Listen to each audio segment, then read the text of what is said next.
செய்த நன்மைகளை நினைத்து தியானித்தார்.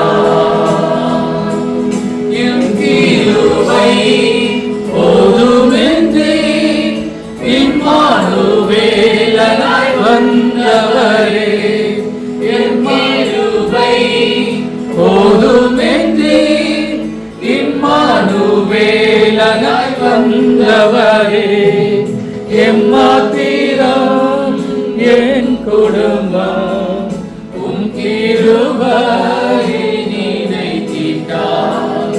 எம்மாத்திரம் என் குடும்பம் உம் கிருபை நினைத்திட்டார்.